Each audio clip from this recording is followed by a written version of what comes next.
we go, top of the hour on a busy Friday, and right now, a search for answers and victims underway at this hour in Tennessee after a massive blast at an explosives manufacturing plant rocked the area this morning. At least 19 people are missing. We're about to get an update from the authorities there. We will bring that to you live. Then, a dangerous storm has the entire East Coast in its sights, threatening rain, floods, and damaging winds. Millions up and down the eastern seaboard are bracing for the worst. Plus, has your UPS delivery gone missing? You're not alone. Why changing tariff rules has the shipper resorting to disposing of some people's packages. And the concerning ChatGPT flaw that has AI teaching lessons about bomb making, how we got the chat bot to break its own rules on everything from chemical agents to nuclear warheads. And the NBA is back in the PRC. Why the league is returning to China now, 6 years after it was basically kicked out of the country. Good day. I'm Tom Costello. Happy Friday. I am in for Hallie, and any minute now we're expecting an update from the authorities in Tennessee about that deadly blast at an explosives manufacturing plant. The sheriff's department there describing just how bad things are looking. Emergency responders say they are currently looking for 19 souls, in their words. Probably been one of the most devastating situations that I've been on in my career. Can I describe the building? There's nothing to describe. It's gone. One security camera close by captured the big booming noise of the explosion. So here's that moment.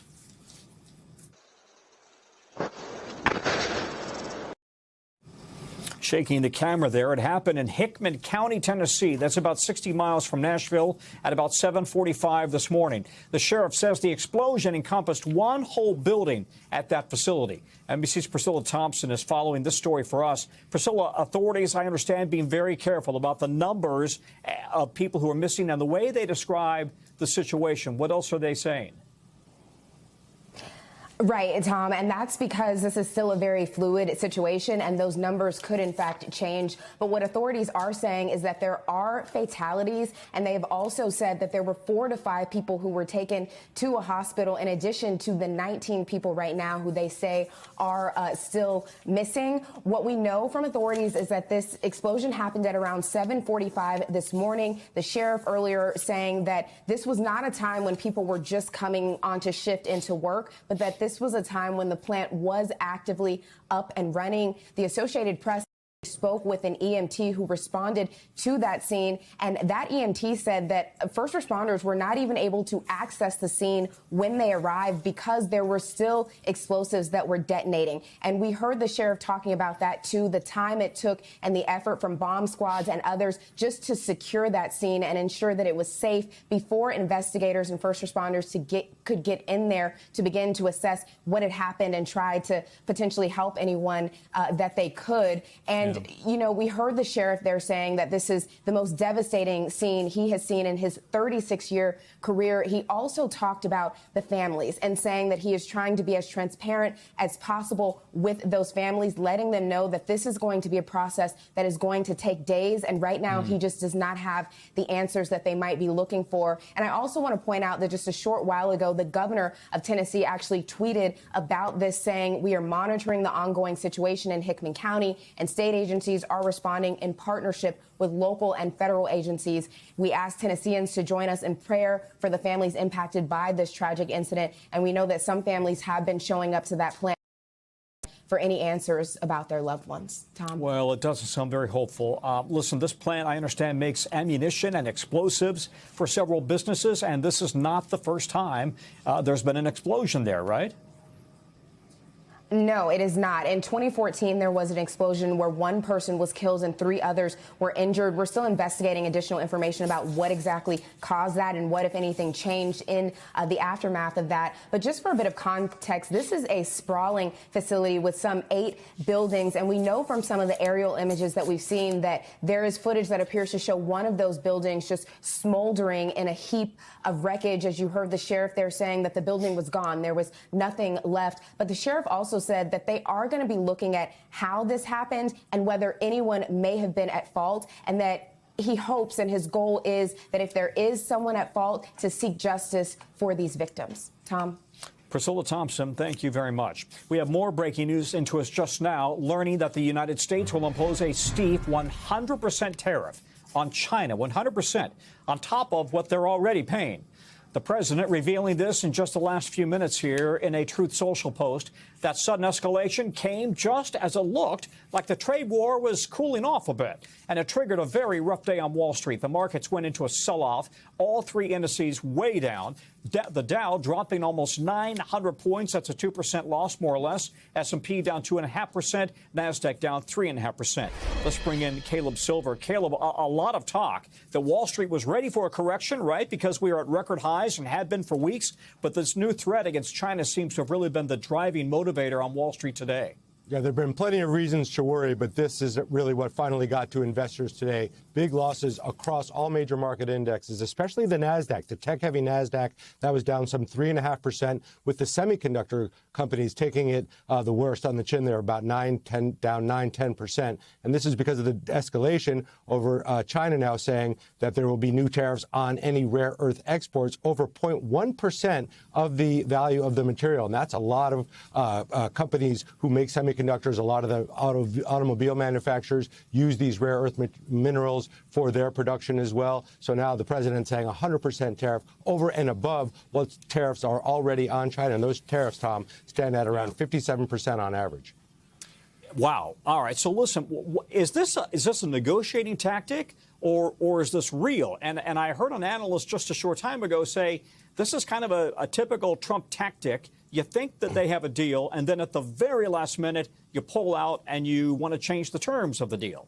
Well, things had seemed like they were actually getting better, and negotiations were progressing with the Chinese until yesterday or early this morning when China announced this new tax on rare earth minerals. So now this has escalated, I think, more than people thought it might. And you're right. The stock market was at an all-time high. A lot of people thought it was pretty frothy. This might have been an excuse to sell off, but this sounds like a very serious dispute that could carry on for several days. We have new tariffs, by the way, going into effect already next week on softwoods and kitchen cabinets. So tariffs are about to escalate when we thought we were in a de-escalation period. Yeah. Apparently we're not. We'd have to leave that graphic up for about for people to grasp how many different tariff levels there are on countries all over the world. Caleb Silver, thank you very much. Any minute now, we're expecting to hear from the president in the Oval Office. He's set to announce a new plan to lower drug prices. That from a White House official talking to NBC News. We want to bring in NBC's Yamiche Alcindor, who's posted up by the White House. Yamiche, the White House announced a deal with Pfizer just a couple of weeks ago. So what are you expecting to hear from the president now? Well, Tom, it's a great question. So far, the White House has given very little details on this announcement, only saying that the president will be announcing lowering drug prices. So it's going to be very interesting to see what he does there. We know that RFK Jr., of course, is Secretary RFK Jr., the health secretary, he was in a cabinet meeting saying that he was working hard to lower drug prices. He was also at times criticizing past administration, saying they hadn't done enough to lower drug prices. So we'll definitely be watching closely to see exactly what the president says, Tom. And we just a minute ago talked about the economic side of the president's new tariff threat on China. Talk about the politics here. What are the implications for the United States now? Because it was just starting to look like maybe this trade war was cooling down a bit, and now it's going to overdrive. Well, Tom, this is a newsy way to end this week, or at least this Friday. The president posting online this news just a few moments ago. I want to read to you part of what the president said. He was essentially arguing that China took this aggressive action. It was going to be increasing its imports and taxes on people in other countries. And he said starting November 1st or sooner, depending on any further actions or changes taken by China, the United States of America will impose a tariff of 100% on China or above any tariff that they are currently paying. Also on November 1st, we will impose export controls on any and all critical software. Now, the question I have to the White House that hasn't been answered just yet is this in addition to the tariffs that China is already paying here, which is about 40% and sometimes higher, or is this a new percentage altogether? That's a question we're still trying to get an answer on. And by the way, we're still waiting on the Supreme Court to weigh in on whether he can unilaterally take these actions and raise tariffs on his own, or whether that needs to go through Congress. Yamiche, thank you. We're going to check back with you throughout the newscast. So there's a lot of weather to watch at this hour. A big storm slamming into the southeast as it makes its way up the Carolinas and towards the northeast over the next few days. Take a look at what's been going on in the south in just the last few hours. Streets inundated in South Carolina and Florida. This nor'easter expected to bring heavy rain, significant flooding, and winds along the eastern seaboard. New Jersey declaring a state of emergency ahead of dangerous conditions expected this weekend. New York's governor also sending out a warning and a message to everyone in that state: be prepared. This nor'easter is one of several storms now churning as we speak. And you've got Priscilla in the Pacific adding some tropical moisture to the rainfall expected in the Four Corners region. NBC's Bill Cairns has our forecast. We start, though, with NBC's Jesse Kirsch, who's in Charleston, South Carolina, at his post right there along the water. So, Jesse, there's this risk of rip currents through the Carolinas today. What's the situation looking like right now? Yeah, pretty much just a drizzle, Tom. And what we're looking at here is the impact of that developing not actually hitting us here, but what it is doing out at sea, bringing some waves towards shore. That is being exacerbated by the king tide. So we're looking at an especially high tide right now that we saw today. And so there was some flooding in parts of downtown and Charleston, but we're talking about inches of water, nothing that substantial in a widespread fashion. The other thing, though, we are seeing are waves crashing into homes because that high tide is bringing the water so close to the shoreline and actually basically effectively erasing what beach there would be between homes and the water typically. And that speaks to some of the longer-term issues of beach erosion that communities here in the Carolinas have been dealing with for years. Despite all this, people still taking in the sights. Of course, this is a massive tourist destination here in Charleston. We caught up with some people downtown earlier today describing how the flooding developed. Here's what one of them shared with us. How quickly did it come up? It was very quick. I mean, when we came down here this morning, we started at 9:15 was our carriage ride, and it was pretty dry. And so now it's starting to show its ugly head. And the thing that really caught my eye here today, Tom, was that gentleman was wearing 2 plastic bags for rain boots. So people doing anything they can to stay dry and still be able to enjoy what they can of the weekend. But definitely going to be chilly and overcast, if not rainy here. But hopefully we won't be seeing anything too drastic here in the Carolinas. But, of course, this thing moving up the East Coast, and that's going to be something to watch. You always hit the tourist hotspots, but the weather's always crappy, Jesse. So I don't think it's you personally. It's just your luck. That's that all way I can get dinner reservations, Tom. That's how we get dinner reservations. Jesse Kirsch, who's in Charleston, thank you. Let's go to NBC's Bill Cairns joining us now. Bill, so we've got this nor'easter that we're talking about, the tropical storm Priscilla moving along Mexico's Pacific coast. You've got a lot to watch.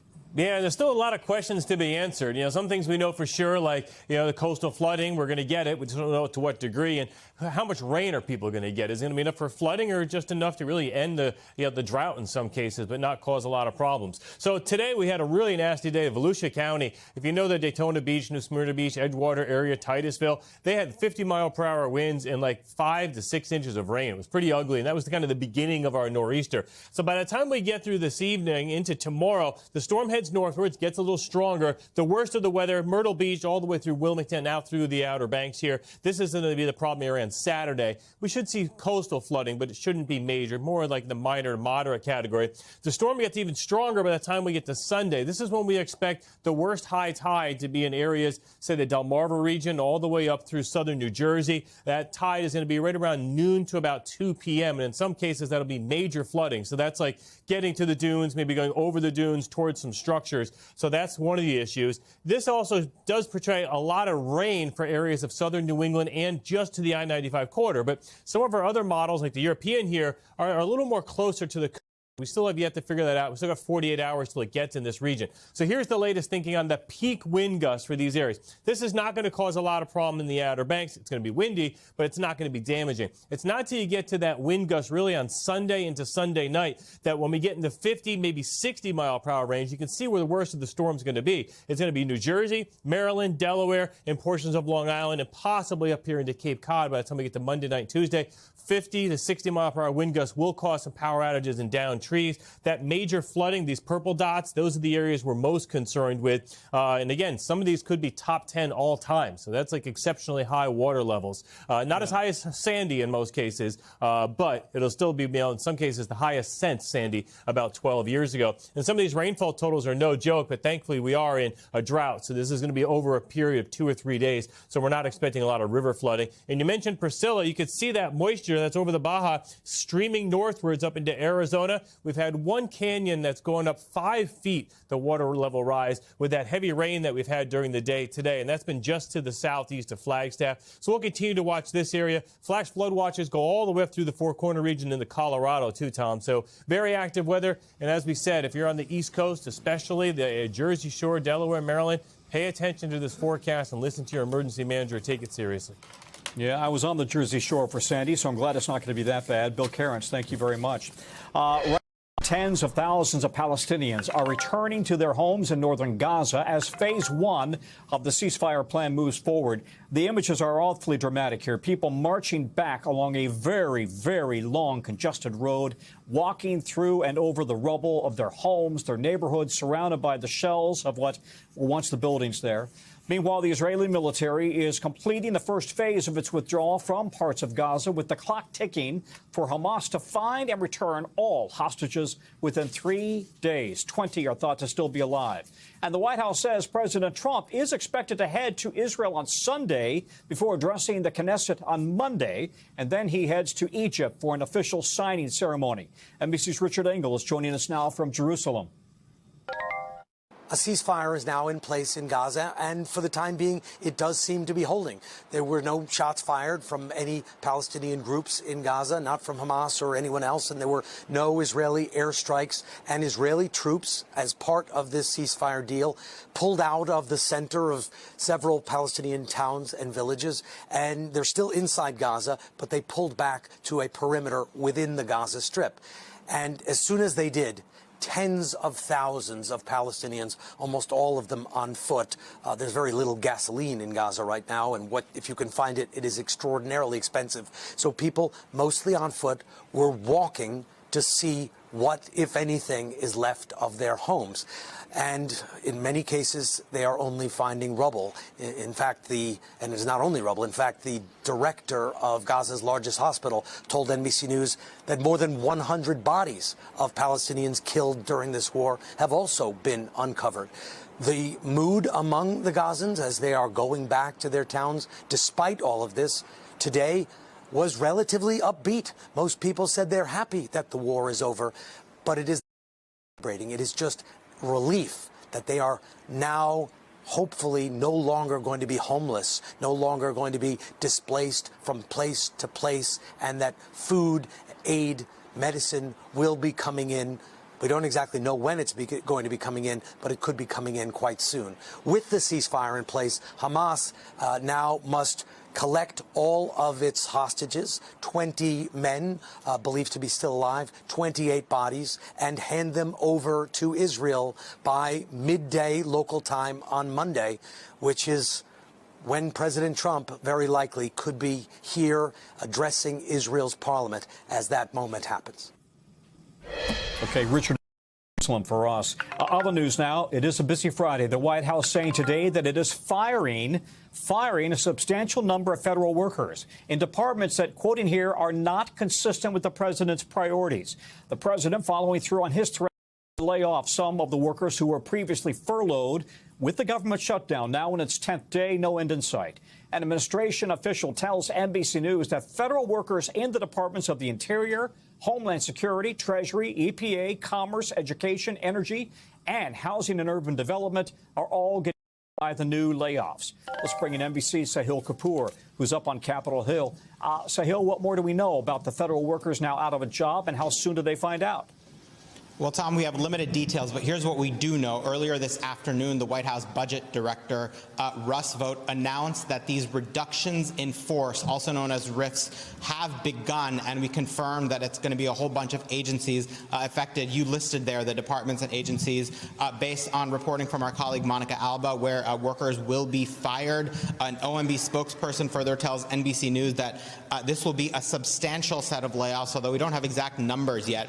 Of course, this has sparked a lot of pushback, not least of which from Democrats who say this move is illegal. Senator Chuck Schumer, the minority leader, says Trump and Russ Vought are doing this not because they have to, simply because they want to, that they've been attempting this sort of thing all year and making changes to the workforce outside the bounds of what Congress has authorized them. There's also criticism, notably from Senator Susan Collins, the Republican from Maine, the chair of the Appropriations Committee. She said 2 days ago she's made very clear that she does not believe there should be firings or layoffs of federal workers. The White House ignored her. Russ Vought ignored her. They're openly defying her and her Appropriations Committee gavel, which is a powerful one on Capitol Hill, because it seems they don't think she's going to do anything about it. Today she has a new statement pushing back, saying she strongly opposes this attempt to permanently lay off federal workers that have been furloughed, although she does blame Democrats for that government shutdown that began on October 1st. Still no deal, still no path to reopening the government right now, Tom. And again, the Democrats are holding out because they want to see an extension of essentially health care benefits for people who are on Obamacare, on the Affordable Care Act. We're also learning late today that the House is canceling all of its sessions for next week. So that means that really there is no chance of a deal coming back, at least for a week, right? That's right. It's another week of recess for the House, which has not been in session since September 19th, so this will make an entire month. The official reason given by Speaker Mike Johnson is that the House passed a bill to keep the government funded on a short-term basis through the middle of November, and he says the House is not going to come back into session until the Senate passes a bill. Of course, it's complicated in the Senate. You need 60 votes. And yes, Democrats are holding out for an extension of Affordable Care Act funds that expire at the end of this year. They say it's necessary to prevent a premium hike, which is already being sent out in notices by insurance companies to millions of Americans around the country. That's why Democrats say you can't wait till the end of the year to act. So this is still going to be, the ball is still in the Senate's court. Either they pass an identical bill to what the House passed, in which case it could go straight to the president. That seems extremely unlikely at this point. Democrats are not budging, and this new announcement from the White House and Russ Vought has not moved any Democrats. They say it's another intimidation tactic, and Democrats argue that this is a choice by the White House. And to be clear, again, the House is apparently not going to be in session next week. Listen, one more thing. I'm going to grab you on this one. The Smithsonian Museum's closing in 2 days, right? That's very popular tourist destinations here in D.C. Yeah, that's correct. This is one of the things that happens in shutdowns. National parks and museums run out of money and they have to close. There have been some different dates that museums have run out of money. For instance, the National Gallery of Art had to shut down on October 4th. The Smithsonian Museums will run out of money in 2 days, October 12th, and they will shut down then. So it'll be quite a downer for tourists who are trying to visit D.C. and hoping to visit those museums, Tom. Yeah. Let's repeat the headline, though, at this hour, and that is the White House says it will, in fact, fire some furloughed government employees starting soon. We believe. Sahil, thank you very much. Coming up from us in this newscast, authorities in Tennessee set to give an update on that deadly blast at an explosives manufacturing plant any moment now. We're going to bring you that live as soon as it starts. Plus some rare comments today from Melania Trump, why she says she is working directly with Vladimir Putin. And then the scary moment for Billie Eilish. What happened after a fan grabbed her during a concert? We're coming back.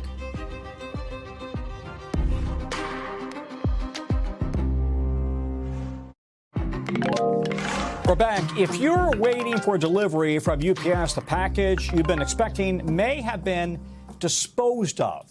UPS customers are telling us, NBC News, that their packages, including things like tea and telescopes, luxury glassware, musical instruments, even more than that, some worth tens of thousands of dollars, those packages are stuck in customs purgatory or maybe even gone. It's happening because a long-standing tariff exemption on low-value packages ended back in August, and that threw the system into disarray. thousands of packages from overseas stuck in U.S. Customs limbo and awaiting clearance. And as those packages are piling up in warehouses, UPS tells NBC News it has started disposing of some shipments. NBC's Brian Chung has more. Hey there, Tom. And anyone that has a package coming into the United States from abroad is likely going to want to listen into this pretty closely, because what we're talking about here is a often not talked about part of the trade law, which is known as the de minimis exemption. And before you roll your eyes, what we're talking about here is a part of the law that had basically said up until very previously that any packages coming into the United States from abroad that was worth under $800 in value would basically be able to enter in tariff-free. The thinking was that it just simply wasn't worth it for Customs and Border Protection to have to go through all of these small packages coming from abroad to then see what were the relevant tariffs that they need to apply to them. So they were coming in to the United States for a long time tariff-free. But the Trump administration closed that loophole amid the other tariffs that they were implementing and have been implementing since the January 20th and inauguration, in part because they want to more closely enforce and also police the potential trafficking of fentanyl into this country. But in doing so, they've also begun a lot of confusion over how to properly process a lot of these packages, because you have customs brokers that have been holding on to these packages that arrived in the United States already, but they can't release it to the person that ordered it and had it shipped to the United States, because they need to go back and find more information that they can give to Customs and Border Protection to then clear that package for release. And for that reason, you now have UPS telling our Kayla Steinberg on my team that really they're having to resort to, in some cases, discarding some of these packages while they try to figure out what's going on here. And we talked with one customs, the processing of these packages, who said he's never seen anything like this. I've never seen anything like it. I haven't heard about anything like this happening. What seems to be a meltdown at UPS. Imagine that frustration only amplified among the customers that are waiting for their packages to come in to their mailboxes or at their front doors. Customers telling us that they were very frustrated by not only knowing how delayed their packages are going to be, but whether or not they'll receive it at all. It's just this constant loop at this moment of going back and forth of packages clearing, packages not clearing, to now just wondering what's going on with them. We have about $127,000 worth of inventory currently stuck in limbo. If worst case scenario and we were to never see those teas again, it would certainly be devastating. And we should note that the Trump administration has shown no signs of wanting to back off of that change that they made to the de minimis exemption, meaning that these package brokers that handle and process all these packages coming in, as well as the customers that are ordering from abroad, they might not get any more clarity anytime soon. Back to you. Wow, Brian Chung, thank you very much. Okay, now over to the 5 things our team thinks you may want to know about on this Friday evening. Number 1, in the Philippines, at least 7 people are dead after the country was shaken by 2 earthquakes in the past 24 hours. Authorities there are still warning of strong aftershocks, advising people near the coast to evacuate immediately. Number 2, basketball superfan Sister Jean Dolores Schmidt has passed away at the age of 106. You've surely seen her online before, often sitting courtside at Ramblers games. She was a longtime chaplain of the Loyola University men's basketball team. They loved her. The university is calling her a, quote, invaluable source of wisdom and grace. Number 3, Tesla is now under investigation for its self-driving software and how it handles, among other things, railroad crossings. The National Highway Traffic Safety Administration says it comes after dozens of complaints from drivers that some vehicles are driving through red lights or just on the wrong side of the road completely. An NBC News investigation last month focused on what drivers claim is a serious safety risk. Tesla and CEO Elon Musk have not immediately responded to our request for comment.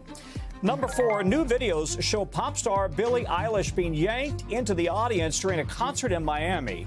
So here it is again. She gets pulled out of frame and seems to land on a barricade of some sort. Her security guards step in. Police say the fan is not facing criminal charges right now. Reps for Eilish and the arena did not immediately respond to request for comment. Number 5, an indie film studio is now asking the Academy to throw them a bone. According to Variety, it's the studio behind Good Boy, a new movie starring a dog named Indy. And the studio is now asking the Academy to start including animal actors at the Oscars. I mean, who could oppose that, right? The Academy has not yet responded to our request for comment. Okay, to our original in-depth reporting on a topic that we watch closely. And as we mentioned earlier, the Smithsonian Museums are set to close just 2 days from now, with no end in sight to the government shutdown. And that comes as the White House is ordering a review of the Smithsonian Museums to make sure that they, quote, reflect the unity, progress, and enduring values that define the American story. That is a directive from President Trump. And for the National Museum of the American Latino, which is vying to secure a spot on the National Mall, the future is even more complicated. Back now to NBC's Yamiche Alcindor with more. The wheels, the engines, the hydraulics, crowds gathering for a festival to celebrate Mexican-American lowriding culture in the nation's capital. The event, organized in part by the National Museum of the American Latino, a branch of the Smithsonian. Established by Congress in 2020, the museum doesn't have a physical location yet. My name is Jorge Samanillo. Founding director Jorge Samanillo says the festival is part of the museum's mission to honor the culture and contributions of Latinos across the country. I'm hoping that people come away with a better understanding of just one slice of how diverse our Latino culture is, and really want to learn more about our people. But attacks by President Donald Trump are now complicating these goals, the future of the Museum of the American Latino and Smithsonian institutions altogether. President Trump repeatedly criticizing the Smithsonian, saying it is pushing divisive, race-centered ideology. The Trump administration is also now conducting an expansive review of the Smithsonian Museum exhibitions, materials, and operations. The Trump administration has accused the Smithsonian of being too woke, of being anti-American. What do you make of that?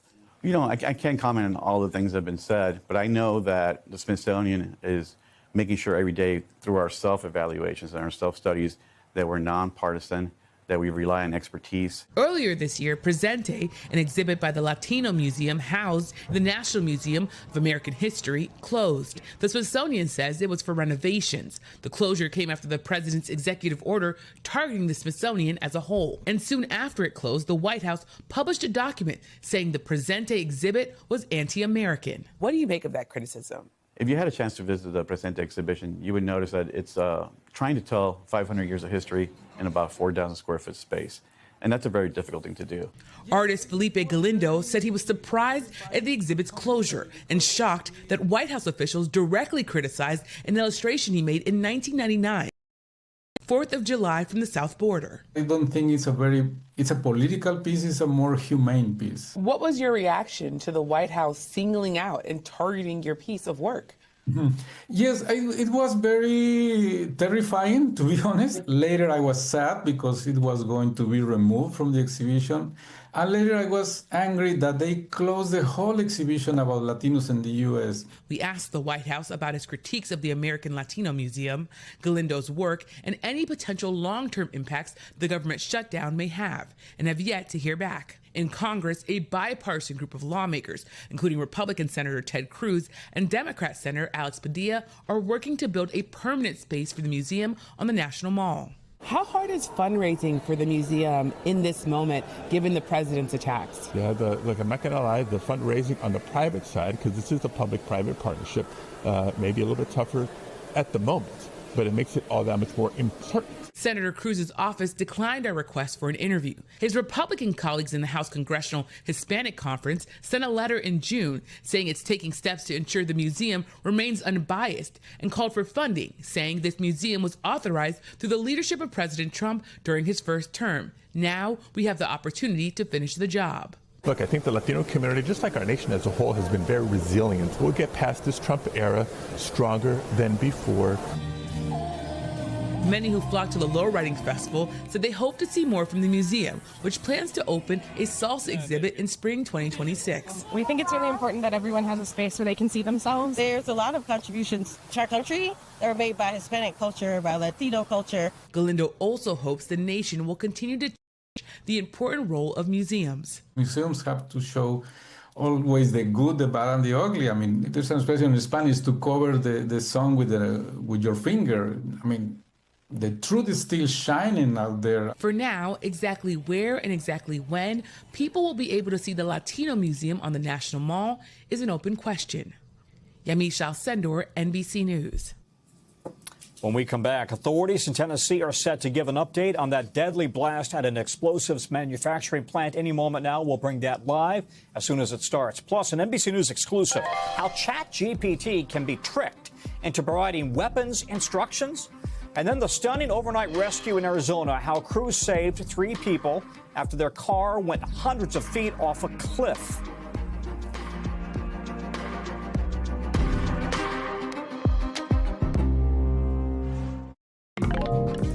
A rare public appearance by First Lady Melania Trump earlier today, when she made a rather surprising announcement that she has been coordinating directly with the Russian President Vladimir Putin to return Ukrainian children who were abducted during the war between those two countries, with the First Lady saying the initiative's already seen results. Here's that moment.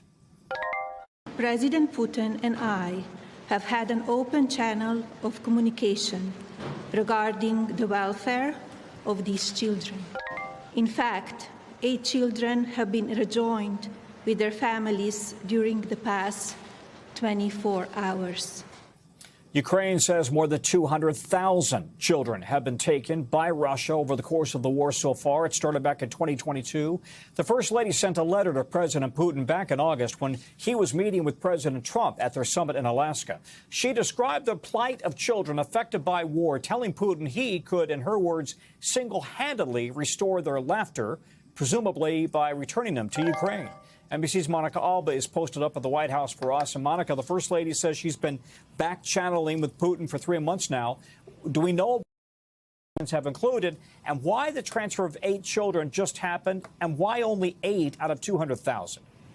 Yeah, Tom, those are all really significant questions, but it was pretty notable. I attended this event today with the First Lady where she made this announcement, and we know that behind the scenes, these conversations had been going on between her own representatives and people in the U.S. government and the Russian government to try to see if they can get even more children reunited with their families. That letter that you referenced that she wrote to President Putin didn't even include a specific reference to the war in Ukraine, but it was pretty clear, obviously, what she was talking about.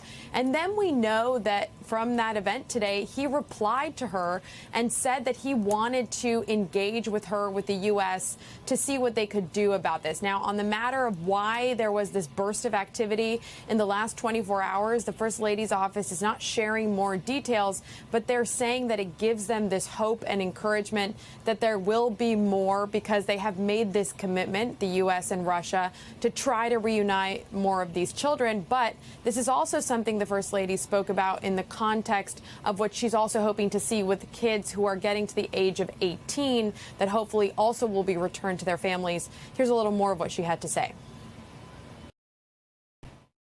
Much has unfolded since President Putin received my letter last August. He responded in writing, signaling a willingness to engage with me directly. My representative has been working directly with President Putin's team to ensure the safe reunification of children with their families. Now, this is also, of course, interesting, Tom, because just in the last couple of weeks, President Trump has said that he was very disappointed with President Putin because of the continued Russian airstrikes into Ukraine as the war has stretched on. So, of course, you have this duality now of the First Lady saying that she's pleased that there's been some progress on this other front when it comes to the children specifically, even though we know the administration is still pushing for peace and some possibility of an end to the war in Ukraine.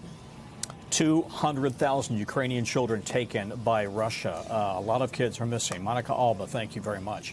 Now to some exclusive reporting from NBC News about concerning potentially dangerous loopholes in ChatGPT's safety systems, which allow the user to essentially trick and manipulate certain versions of the chat bot into providing all kinds of information on how to make a weapon.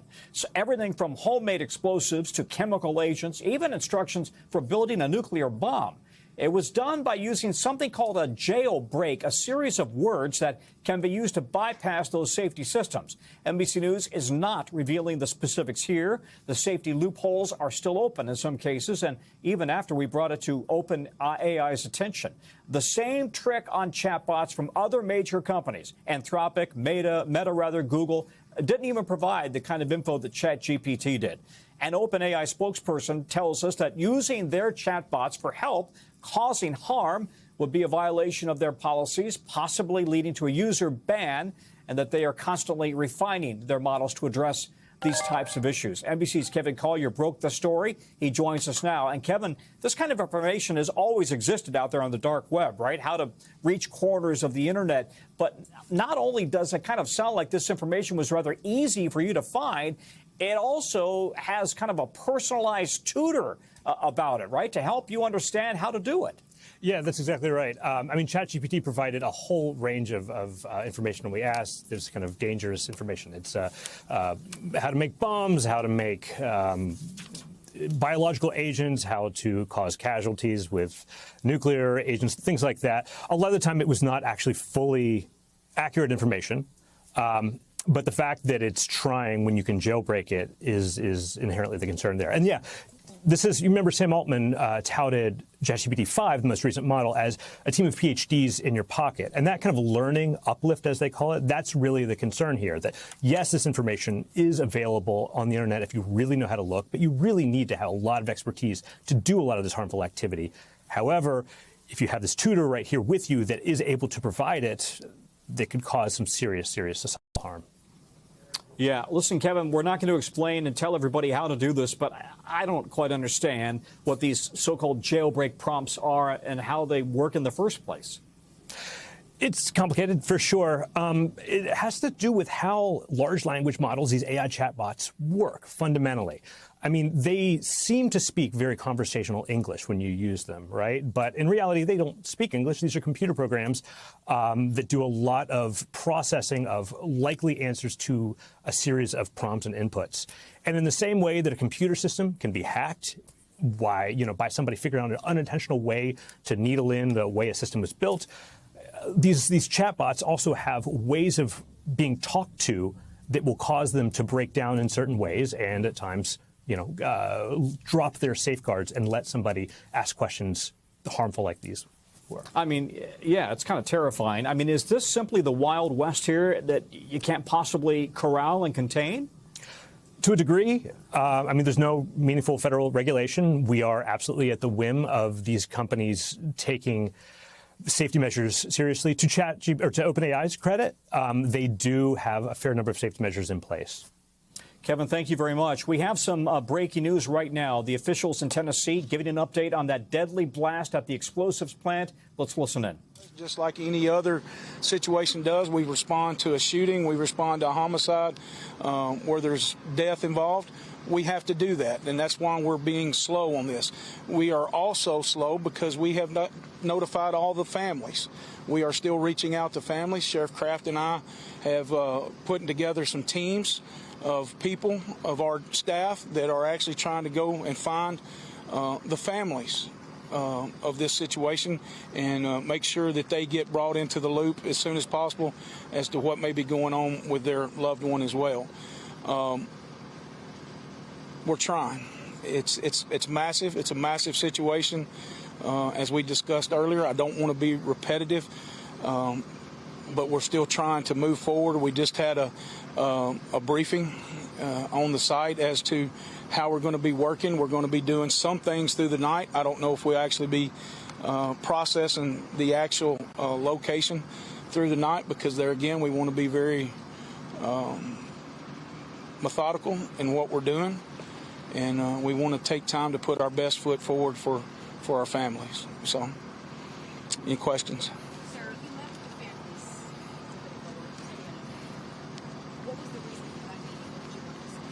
I basically like to talk to them. Anytime I talk to them or talk to you guys, I like to talk to them as well. I like to keep them in the loop of things. We always want to be very transparent with our families in situations like this. But yes, anytime I come to you guys and talk, I always talk to them first, so they have the information first. Sheriff, can you give us a sense of what the employees were doing right before the blast? I cannot, ma'am. I cannot do that. I can tell you the incident happened at 7:45, and that's part of the actually part of the investigation. So I want to leave that as part of that investigation. I don't know how to answer that one. I haven't. Again, and that's one of those questions that not only is it associated with the investigation, but we've been all day trying to establish what we have and getting the assets here on the scene that we have. And honestly, on our side of things, we're leaving that part to the investigative side. And I don't even know how. We've been so busy in trying to get everything here that we need to get here to process and start reacting and doing things. How can you describe the emotion of families? Well, you know, anytime you have a situation like this, you have to look at. There's grief involved. You know, there's unknowns involved, and you have some people that take it different than other people. So, can I say that one person is feeling one way? No. I mean, I'm sure there's people that's angry. I'm sure that there's people that's very sad, very upset, and I can understand that. It's grief is a gauntlet of emotions, so it's a pendulum from one end to the other, and I'm sure that's in that room. At this point, you haven't been able to tell any of those families that their loved ones are alive. No, ma'am.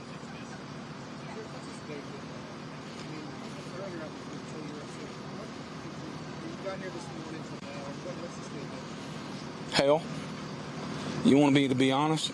Anytime we do something like this, it's just like I said, you know, it's hell. But from the time we try to start seeing what we're seeing, putting things together, talking to families, talking to victims, talking to interviews, and arranging it, it's hell. It's hell on us. It's hell on everybody involved. Sheriff, at what point will this turn from a search to a You know, that's as I discussed that earlier. We always want the best. We're always wanting the best for our people. We always want to keep that hope alive. We always want to keep the good Lord in our hearts and trying to make prayers that we can find some people and recover them. So, can I tell you or give you a definite time period? No. We're going to make sure we exhaust every asset that we can before we have to do that, sir. Sheriff, I know. Yes, ma'am. We saw the AT&T truck come in. We all have been cell service. Has that been a problem for you guys? Absolutely. It's been one of the problems that we had. I knew that early on. It's why I talked about Commissioner Long earlier. We've had them come in and setting it up to help aid and assist with those communications as well. Sheriff, can you just explain the scope of this disaster? You mentioned it's massive. How you kind of peel back the layers a little bit? I mean, what are we looking at on the ground? You're talking about probably a square. I want to say a half-mile square. That there's debris. We have located some debris off-site, and thank you for bringing that up. We also encourage anyone that's close to the area, if they have some kind of something that's not normal or there's something that they locate on their property, please give us a call. You can notify Sheriff's Kraft's office as well as mine, and that's something that we need to get recovered, and because it could have some information that we need for the investigation as well. So thank you for that very much. Sheriff, you mentioned this is one of those devastating scenes we've seen in the career. Do you anticipate lead counsel work with the scene or for some of the employees that maybe will come back to missing friends? Absolutely. The Public Safety Network is I'm very near and dear with that organization. That's for law enforcement, EMS, fire. That's one of the things that we have in place. Now, we have also activated, correct me if I'm wrong, the federal FBI is coming down with their victim family. I don't know what their unit is called, and we are prioritizing the families and local chaplains. We encourage all that, and that's something that we're trying to do. So thank you. Yes, ma'am. Along those lines, this is your county. The people up there seem to be very hard workers. What do we know about the people that work there and the families in this? Let me give you an example of something. You go 20 feet that way, you might be in Humphreys County. You go 20 feet that way, you might be in Hickman County. And that's one of the reasons why we're married to the hip today. we're sitting in here and talking with these victims. I'm looking across these families, and I can tell you right off the top of my head that there's 3 families that's involved in this that I'm very close to. I know he's got families up there that we're friends with. We know it. We're small counties, and when you have small counties like this, we know each other. We communicate with each other. We love each other, and that's what, honestly, it's what keeps my motivation, and I think it keeps the sheriff's motivation alive. Is that's who we're working for. We're working for our people, and we want to take care of our families. I understand that some families get mad. I understand that some people get upset, but we're doing the very best we can to take care of this as best as we can. These are dozens of family members up there. What are they saying to you guys? Obviously, the question is, how are their family members? Where are their family members? What other things are they saying? You know, we're bringing out the information. They're naturally wanting answers just like anybody else would. And I've also got to be very careful with what some of this is, because I don't want these other family members that we haven't been able to notify, and we're trying to keep all that together. We're trying to keep everybody's emotions intact as far as understand the upset. It's going to be that gauntlet of emotion that I discussed earlier. That's Humphreys County, Tennessee Sheriff Chris Davis there talking about the ongoing search for the victims from this massive explosion earlier today at an explosives facility in Tennessee. NBC's Priscilla Thompson is on top of this story for us. Priscilla, last we heard, they were still searching for 19 people. Did you catch an update on how many people are still missing?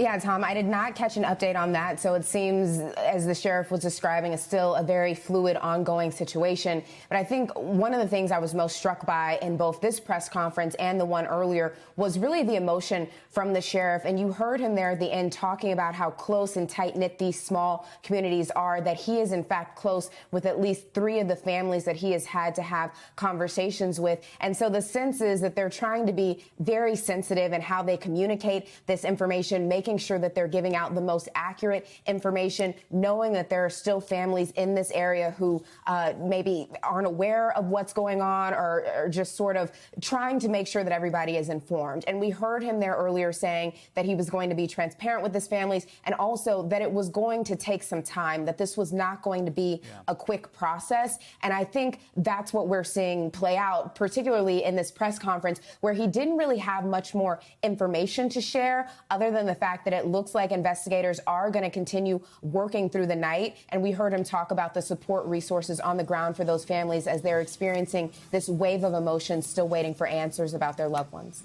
And a massive debris field. Priscilla Thompson, thank you very much.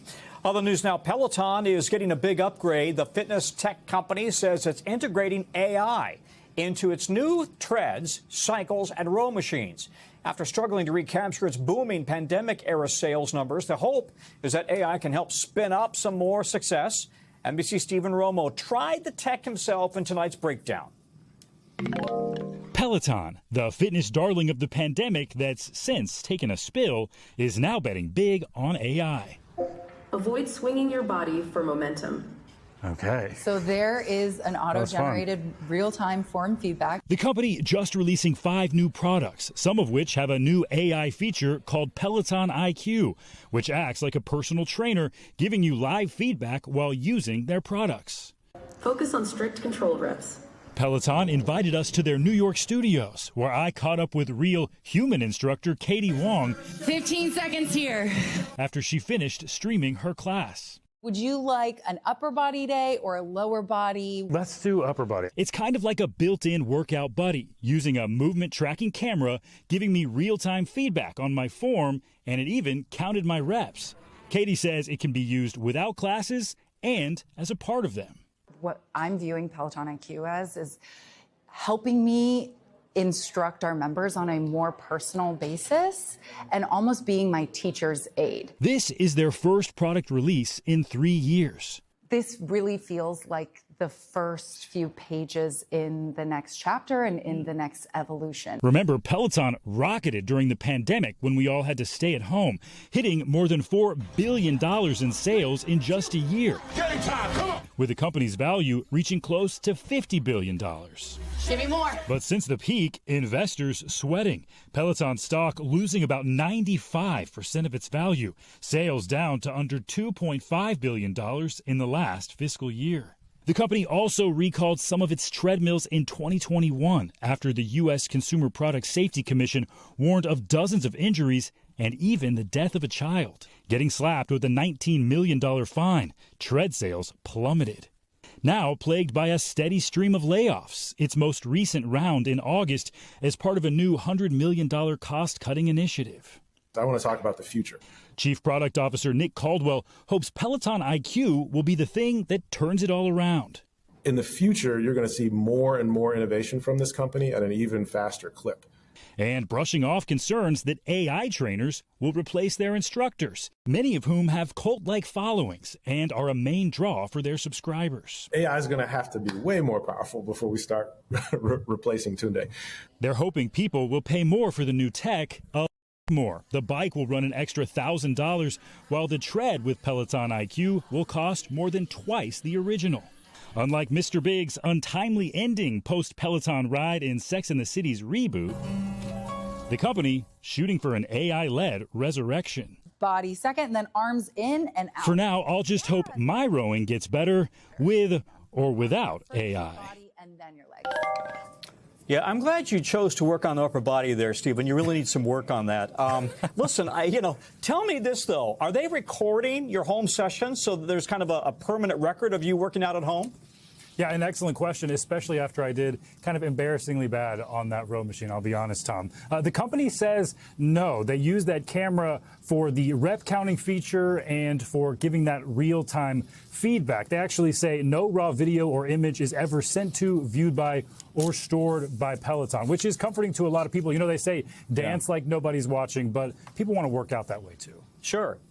There's a reason NBC asked you to do it, not me, Stephen, but thanks very much. Have a great weekend. That's a wrap for us at this hour. The news continues right now on News Now.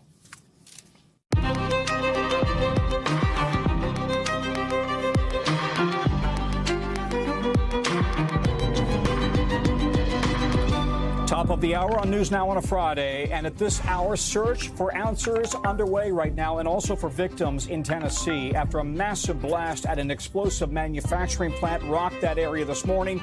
As we said, about 19 people are missing. What we just learned in a new update from the authorities there.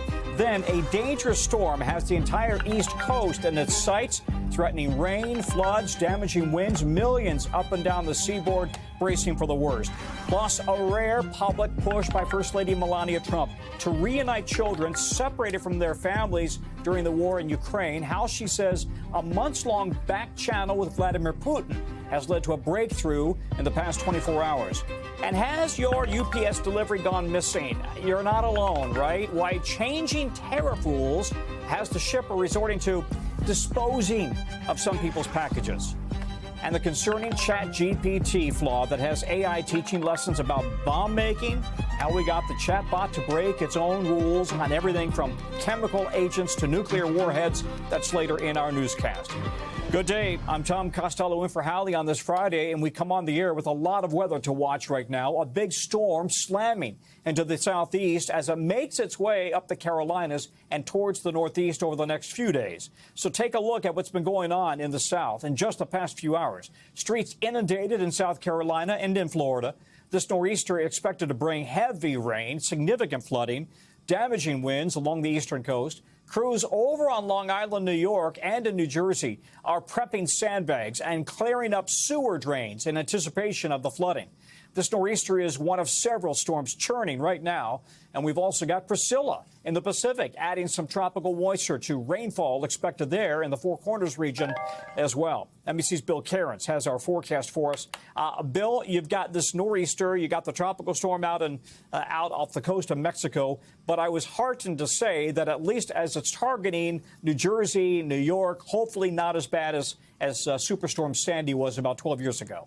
Yeah, we don't even want to go anywhere near that. But some of these water levels will be the highest since then, and that was about 12 years ago. And in some cases, I know like in Atlantic City, it's only supposed to be about maybe 6 to 12 inches lower than Hurricane Sandy. So that's still the potential for a lot of water. And if it breaks the dune lines, heading down towards businesses and structures. So the storm itself has not gotten its act together yet. We had a lot of heavy rain, especially Volusia County. Today we saw the video there of the Edgewater area. That has ended. Now we're going to watch this heavy rain threat developing this evening right along the coast from Charleston all the way back up towards Myrtle Beach, North Myrtle Beach, into the Wilmington area, Jacksonville, Onslow County here, heading out to the Outer Banks. This is our radar indicated at 8 p.m. tomorrow. So that's when the storm will be its worst in eastern North Carolina. We may get some poor drainage, flooding. I don't think we're going to see too much damage at the beaches. The storm isn't strong enough. But by the time it gets up to this region, especially Sunday afternoon, that's when the storm is going to be getting at its peak strength.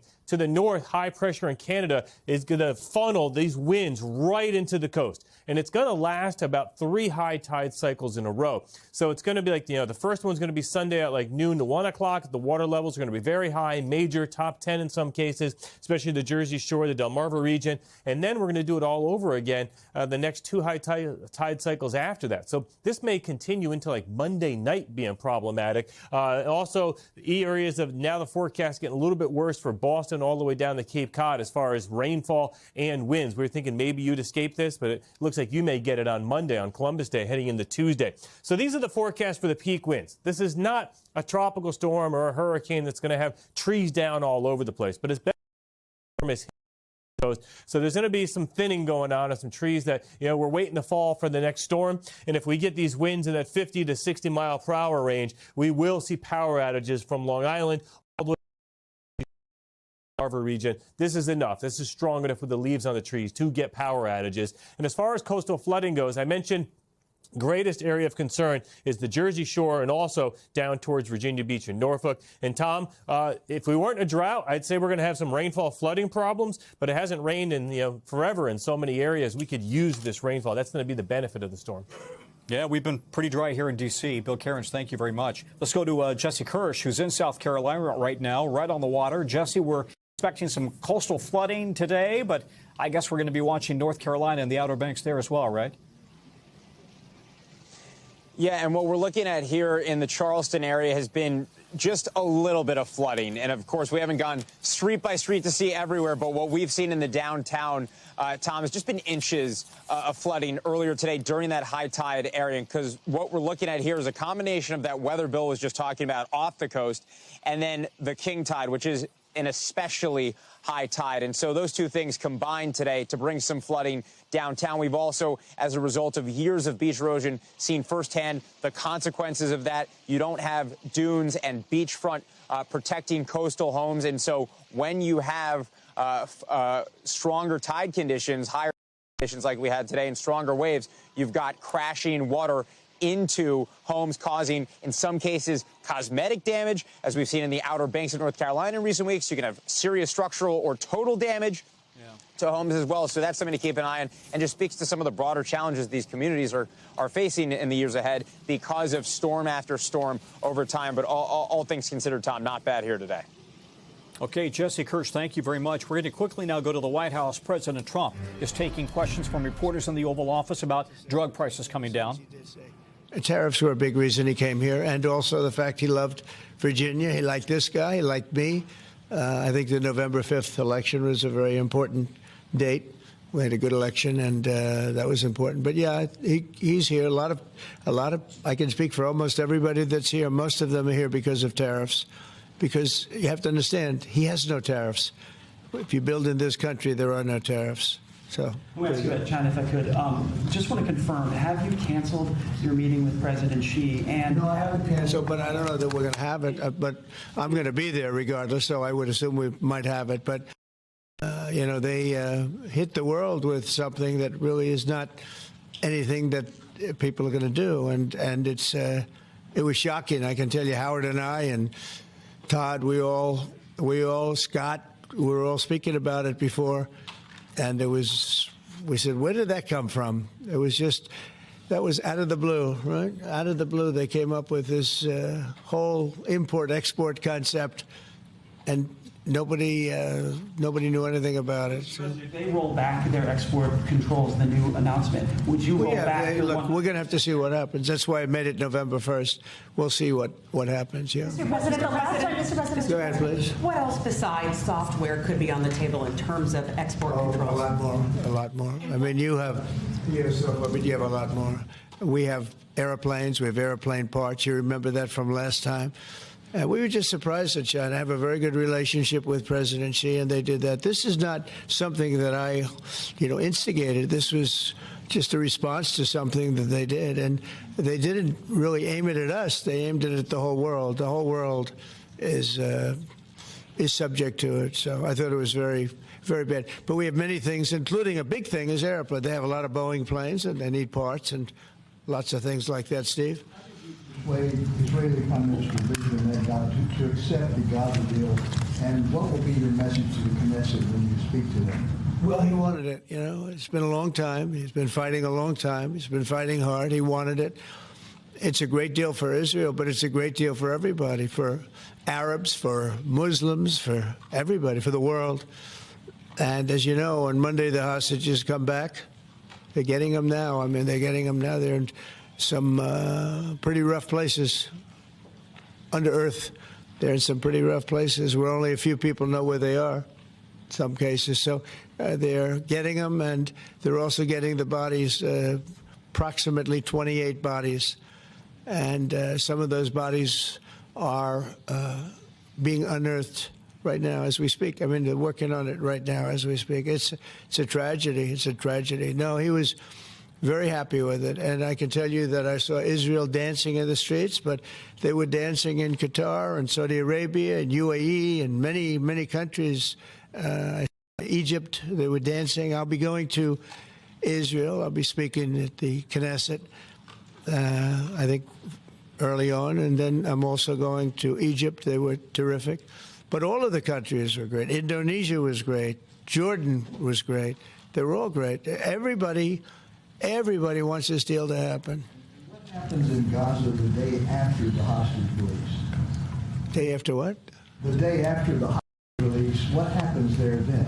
Well, hopefully you're going to have great success I call it everlasting success. I think you will, too. I think you're going to have tremendous success, and Gaza is going to be rebuilt.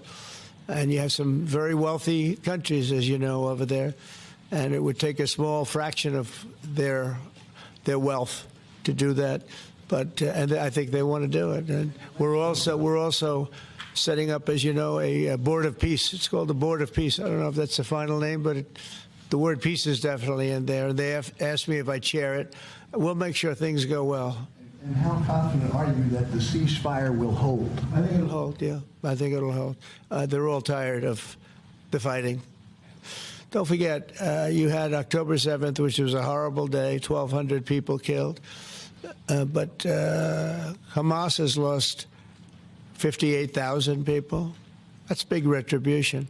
That's big retribution. People understand that. So, no, I think they're all tired of fighting.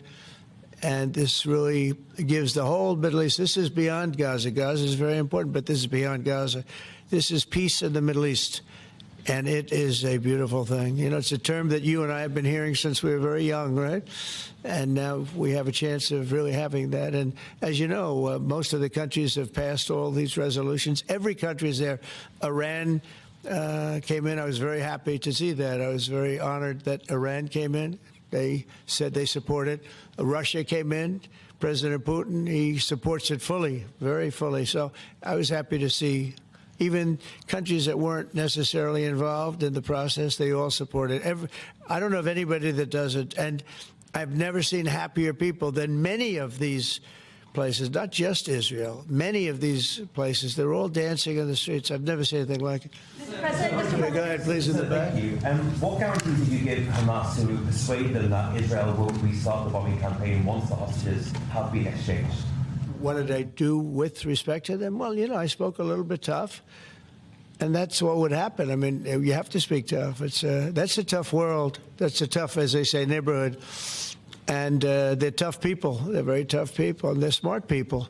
They're good negotiators. They have a lot of things going. They put that to good use. They're going to be very, very successful. But they knew the retribution would be tremendous, unsustainable. It would have been unsustainable. It would have been complete obliteration, and they didn't want that. And nobody wants it at this point. They want to get on with rebuilding the entire Middle East. It's not only Gaza. It's going to be the entire Middle East. They're going to be able to live in peace. Little hot spots, but they're very small. You know the ones I'm talking about. They're very small. They'll be very easy to put out very quickly. Yes, ma'am. Thank you, Mr. President. Talking about the Middle East still, going to the phases that come after this first phase, is there consensus on the additional points in your plan, or are the details still being fine-tuned? I think there is consensus on most of it, and some of the details, like anything else, will be worked out, because you'll find out that when you're sitting in a beautiful room in Egypt, it's easy to work something out, but then sometimes it doesn't work from a practical standpoint. So certain little things, but for the most part, there's consensus, yes. Do you intend to hash that out when you're in Egypt? I might, yeah. I mean, I'll be there because I'll be going to, I'll go to Cairo. I think that's where we're going, as opposed to the place of the signing. And we have a lot of leaders from all over the world coming, too. They've been invited. And then I'm coming back, I believe it's Tuesday night, for Charlie Kirk, a friend of mine, a friend of all of ours, a friend of a lot of the people right here. And we're giving him the Presidential Medal of Freedom, which is the highest honor you get outside of the Congressional Medal. One's military, one's civilian, but it's the greatest honor. And Erica's beautiful wife is going to be here, and a lot of people are going to be here. So, it's not easy for me to get back. It's a very quick trip, but I'll be making 2 major stops and trying to get back in time for Charlie. They're going to have a great celebration at the White House, in the East Room of the White House. Mr. President. Russell Vogt said the reductions in force have begun related to this shutdown. How many layoffs have you authorized for this first round, and from which agencies? And it will be Democrat-oriented, because we figure, they started this thing, so they should be Democrat-oriented. It'll be we'll announce the numbers over the next couple of days, but it'll be a lot of people, all the Democrats. I mean, they want to give $1.5 trillion to people that came into the country illegally. More important than that, because we all have a big heart. We want people to be taken care of. But, we have 0 people coming in. You know that, Glenn, right? That's a pretty impressive number, even for a successful governor. But we've had, for the last 4 months, 0 people coming in illegally. They're coming in, but they're coming in legally. They're coming in through a process that's really a really good process right now, because we want people to come in, but they have to come in legally. So what we're doing is, as these different groups come due, we're going to make a determination. Do we want them or not? And I must tell you, a lot of them happen to be Democrat-oriented. These are people that the Democrats wanted, that in many cases were not appropriate. We fought them at the time, and it was ultimately signed in. And some of these people, these are largely people that the Democrats want. Many of them will be fired. Yes, please, behind. The Nobel Peace Prize was announced this morning. Your thoughts? Which one? The Nobel Peace Prize. Including a very big one, and I'm not sure, when you say big, it's certainly, I think, to the mind of most, the most important deal ever made in terms of peace. But the one we just signed, it's been signed, sealed, and it's going to start taking place now. It's already started. Monday's going to be a very big day when the hostages come back. But I made 8 deals, transactions of wars. One was 31 years going on. 10 million people were killed. One was 34 years. One was 36, 37. One was 10. One was just starting. 2 were just starting, actually, but they were well on their way. In the case of India and Pakistan, 7 planes were shot down. It was a bad one. And I did it largely through trade. I mean, that one, numerous of them. I talked tariffs. I said, look, if you're going to do that, we're going to put very big tariffs on your country. And they were both great. They stopped fighting, and there were 2 nuclear powers. So, they're all big. They're every one of them big. You take a look at the Congo. You take a look at the Congo and Rwanda. 10 million people killed over a long period of time. Got that one solved. We did a total of 8 as of this. 2 days ago, I would have said 7, which I did say, but the other one was signed up, sealed. As you know, Israel signed it just now. They signed it and they approved it today, their parliament. And it's a great honor to be involved with so many. So the person who actually got the Nobel Prize called me and said, I'm accepting this in honor of you because you really deserved it. That was a very nice thing to do. I didn't say then give it to me though. I think she might have. She was very nice, and I've been helping her along the way. They need a lot of help in Venezuela. It's a basic disaster. So, and you could also say it was given out for 24, and I was running for office in 24. You know, all of the transactions that we did in terms of closing, but there are those that say we did so much that they should have done it, but I don't take. I'm happy because they saved millions of lives, many millions of lives. And speaking of somebody that saves lives, don't ever play golf with him because Keegan Bradley, one of the greatest golfers in the world, the captain of the Ryder Cup. And man, I'll tell you, you did a good job. You almost came back. I turned on. I said, you know, I sort of turned off. It wasn't looking good, and then a little while later, I turned on. I said, you guys might make that would have been the miracle. What a great job. He's respected by those golfers like nobody. And I just want to compliment you, Keegan. That was an incredible job. Right here, we have a lot of unfriendly fake news media. And he's not used to that. He's used to getting only good publicity, I think, Howard. These are all golfers. But you're some golfer, I'll tell you that, and some leader. Thank you very much. Great job. Thank you, Keegan. Mr. President, on China.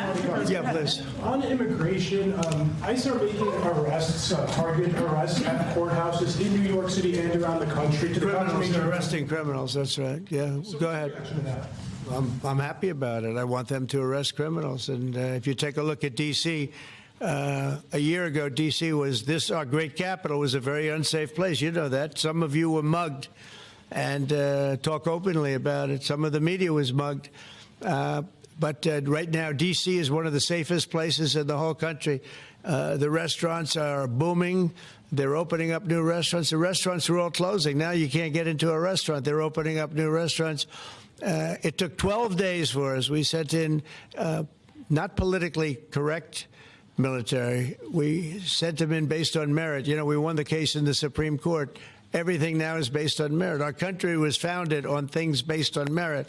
Like Keegan Bradley's not going to be playing golf if he wasn't a great player. If he shoots lower scores, boy, there's no more merit system than that one, Keegan, right? If you miss a putt, they don't say, oh, that's okay, let's take it again, do they?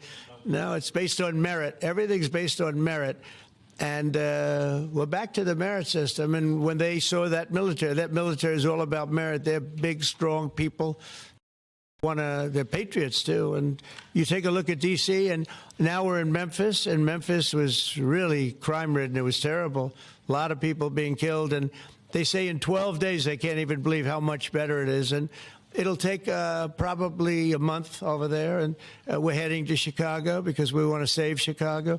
Do you know they had over 4,000 people killed in Chicago over a short 4,000 people, and I have to watch this slob of a governor stand up and say that, well, everything's okay, we've got it under control. They had 4,000 people murdered over a very short period of time. There's not a city in the world, I don't believe, that can claim, you know, you hear so much about different, embarrass anybody, like by saying Mexico City or by saying anywhere in Afghanistan. There's no place like that. And then I have to listen to the mayor who's got a 5% approval rate, maybe less. He's an incompetent man. And the governor's an incompetent guy. He's a guy that was thrown out of his family business like a dog. And I know his family very well. And now he's a governor. Trying to say that it's okay, we have crime under control. Lost 4,000 people over a very short period of time. I believe it's like 6,000 to 7,000 people were shot. The president there taking a lot of questions and a very long press conference on a whole range of topics. But the headline was really about the war between Gaza and Israel right now with a peace treaty, and the president saying 28 hostage bodies remain in captivity, but all hostages should be released on Monday. Let's go to Yamiche Alcindor, who's at the White House. And Yamiche, the president says AstraZeneca, the drug company, is drugs directly to Medicaid patients at the lowest price offered in any developed country. What more have you learned about that?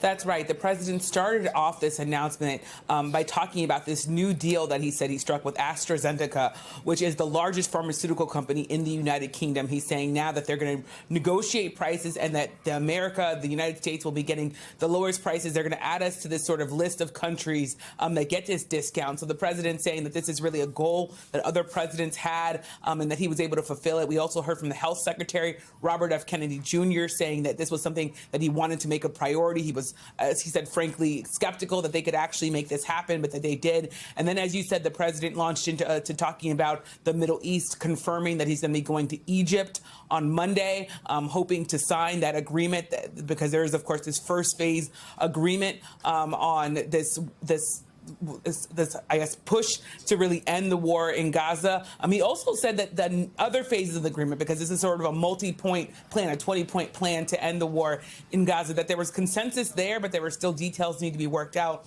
Interesting, the president also said he's going to be essentially rushing back to the country on Tuesday to then award the Presidential Medal of Freedom to Charlie Kirk, who, of course, was that conservative activist who was murdered in Utah. The president saying that his wife was, of course, now a young widow, that she's going to be at the White House for that ceremony.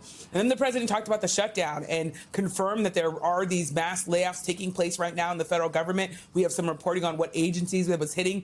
The president, though, as these lawsuits from unions are happening, saying that this is illegal for him to do, he said that the people that they're targeting are, quote, Democrats. So that was also another headline out of this, Tom. Yeah, I caught the same one. Again, the White House saying that they will start firing government employees who are furloughed, and they will start with Democrats in the government. Not sure how they decide who's a Democrat or what kind of an organization that they may be working for. Yamiche, thank you. Let's stay now on more breaking news of the president's plan to impose a steep 100% tariff on China on top of what China is already paying. The president revealed on the last hour in a Truth Social post that sudden escalation here. It came as it looked like maybe the trade war was cooling off a bit. It triggered a very big down day on Wall Street. The markets in a sell-off mode, all three indices down. The Dow dropping about 900 points, nearly 2%. The S&P, look at that, down 182. That's 2.5%. The NASDAQ down 820. That's a big 3.5% drop. Let's bring in Caleb Silver with more on the markets. And Caleb, a lot of talk that Wall Street was kind of ready for a correction, right? Correction usually means 10% decline from all-time highs or record highs. This new threat, though, with China seems to have really forced the issue today. Yeah, it really ratcheted up the selling. The stock market's been in a little bit of a downdraft the last couple of days, but this was the biggest sell-off we've had since so-called Liberation Day and the announcement of those big tariffs. And with this additional 100% tariff the president is threatening on China, that brings the overall tariff rate on China to about 130%. Not as high as the 145% it was back when he originally announced the tariffs. But he did say in this press conference he'll give it 30 days till November, 30 days to see if China will come back to the negotiating table. But this is all about the export controls China has put on rare earth minerals, and now the president claiming on nearly every product it makes. Yeah, rare earth minerals. Apparently, the White House saying it was caught off guard by the Chinese announcement on that. Caleb Silver, thank you very much. In just the last few minutes, authorities say that they will exhaust every asset that they have before giving up hope that they will find anybody who might still be alive inside the Tennessee explosives manufacturing plant that blew up earlier today. Emergency responders say that they're looking for 19 souls, in their words. The sheriff today saying answers have been coming in slow because they're still notifying families of those people at the facility. A little earlier, explaining the magnitude of what has happened here. It's probably been one of the most devastating situations that I've been on in my career. Can I describe the building? There's nothing to describe. It's gone. Yeah, one security camera close by captured the big booming noise of the explosion. So here's that moment. Take a listen.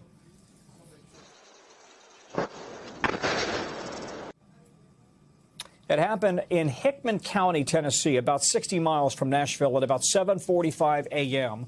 The sheriff is saying that the explosion encompassed one whole building at that facility, and we don't yet know what caused the explosion. NBC's Priscilla Thompson following this story. And Priscilla, the sheriff really underscored how serious and devastating this was today, but not a lot of new information in the past hour. No, Tom, not a lot of new information in the last hour, even despite them holding that press conference. One notable thing that did come out of that was he talked about just the scale of the debris, that we're talking about a half-mile square of just debris. And he put this message out to the public that if anyone finds anything in their yards, on their property that might be related to this explosion, to please call the police, call investigators so that that can be a part of their investigation. He also said that they are planning to work through the night as they continue to comb this scene. And he said that it is going to continue to be a slow process. We know that it has been that way since this explosion happened early this morning at 7:45 a.m. local time. The Associated Press spoke with first responders who arrived on the scene and were not even able to access the scene because there were still explosives being detonated. So some of this was getting bomb squads in there to comb and secure this team before investigators and first responders could actually get in there and begin to do their work. We know that officials have said that there are fatalities, and there were also 4 to 5 people who were taken to the hospital. But you also heard him, as you mentioned, saying that they are holding out hope that they are still going to be able to recover people alive from this situation. He also just talked about this community, that it's a very small community. The sheriff said that he's had at least 3 conversations with families and people that he is very close with as it relates to what has happened here and these victims. So he talked about anger, he talked about grief, and just all of the emotions that are coming up right now, but that unfortunately he does not have a lot of information to share because of how slow of a process this is going to be, because of just how incredulous this scene is, where we saw those aerial images and it looked like just the entire building was destroyed, which is effectively what he said, calling it one of the worst scenes he's ever seen in his 36-year career. Tom? Yeah, 19 people still missing. Priscilla Thompson, thank you very much. Okay, if you are waiting for delivery from UPS, the package you've been expecting, listen to this. It may have been thrown away. UPS customers are telling NBC News that their packages, including things like tea, telescopes, luxury glassware, musical instruments, and more, some worth tens of thousands of dollars, are stuck in customs purgatory or maybe even just gone. It's happening because a long-standing tariff exemption on low-value packages, that ended back in August. And that threw the system into disarray, with thousands of packages from overseas stuck in U.S. Customs limbo awaiting clearance. And as those packages pile up in warehouses, UPS says it has started disposing of some shipments. NBC's Brian Chung has the story. Hey there, Tom. And anyone that has a package coming into the United States from abroad is likely going to want to listen into this pretty closely, because what we're talking about here is a often not talked about part of the trade law, which is known as the de minimis exemption. And before you roll your eyes, what we're talking about here is a part of the law that had basically said, up until very previously, that any packages coming into the United States from abroad that was worth under $800 in value would basically be able to enter in tariff-free. The thinking was that it just simply wasn't worth it for Customs and Border Protection to have to go through all of these small packages coming from abroad to then see what were the relevant tariffs that they need to apply to them. So they were coming in to the United States for a long time tariff-free. But the Trump administration closed that loophole amid the other tariffs that they were implementing and have been implementing since the January 20th and inauguration, in part because they want to more closely enforce and also police the potential trafficking of fentanyl into this country. But in doing so, they've also begun a lot of confusion over how to properly process a lot of these packages, because you have customs brokers that have been holding on to these packages that arrived in the United States already, but they can't release it to the person that ordered it and had it shipped to the United States, because they need to go back and find more information that they can give to Customs and Border Protection to then clear that package for release. And for that reason, you now have UPS telling our Kayla Steinberg on my team that really they're having to resort to, in some cases, discarding some of these packages while they try to figure out what's going on here. And we talked with one customs broker that handles the processing of these packages, who said he's never seen anything like this. I've never seen anything like it. I haven't heard about anything like this happening. A what seems to be a meltdown at UPS. Imagine that frustration only amplified among the customers that are waiting for their packages to come in to their mailboxes or at their front doors. Customers telling us that they were very frustrated by not only knowing how delayed their packages are going to be, but whether or not they'll receive it at all. It's just this constant loop at this moment of going back and forth of packages clearing to packages not clearing, to now just wondering what's going on with them. We have about $127,000 worth of inventory currently stuck in limbo. If worst case scenario and we were to never see those teas again, it would certainly be devastating. And we should note that the Trump administration has shown no signs of wanting to back off of that change that they made to the de minimis exemption, meaning that these package brokers that handle and process all these packages coming in, as well as the customers that are ordering from abroad, they might not get any more clarity anytime soon. Back to you. Okay, Brian Chung, thank you very much. Let's get you over now to the 5 things our team thinks you might want to know about Friday evening. Number 1, in the Philippines, at least 7 people have died after the country was shaken by 2 earthquakes in just the past 24 hours. Authorities there still warning of strong aftershocks, advising people near the coast to evacuate immediately. Number 2, basketball superfan, you know her, Sister Jean Dolores Schmidt, has passed away at the age of 106. And you've surely seen her online before, sitting courtside at Ramblers games. She was beloved, a longtime chaplain of the Loyola University men's basketball team. The university is calling her a, quote, invaluable source of wisdom and grace. Number 3, dramatic new video shows California Highway Patrol officers rescuing somebody from a burning car. And you can see officers jumping into action, trying to break those windows. Then a bunch of them pulled the driver out, and the car completely ended up engulfed in flames. The CHP says the driver was unresponsive. We don't yet know how he or she is doing. Number 4, new videos show pop star Billie Eilish being yanked into the audience during a concert in Miami. Here's that moment again. She gets pulled out of frame, seems to land on a barricade of some sort. Her security guards step in. Police say the fan is not facing criminal charges right now. Reps for Eilish and the arena did not immediately respond to any request for comment on how she's doing. Number 5, pop rock band No Doubt is banding back together for a Las Vegas residency. You probably know one of their hits like Don't Speak. They're performing 6 shows, all slated for 2026 at the Sphere. Where else? And it will be their first reunion since Coachella in 2024. Good stuff. A rare public appearance by First Lady Melania Trump earlier today when she made a really surprising announcement that she has been coordinating directly with Vladimir Putin to return Ukrainian children who were abducted by Russia during the war. The First Lady says the initiatives already have seen results. Here she is. President Putin and I have had an open channel of communication regarding the welfare of these children. In fact, 8 children have been rejoined with their families during the past 24 hours.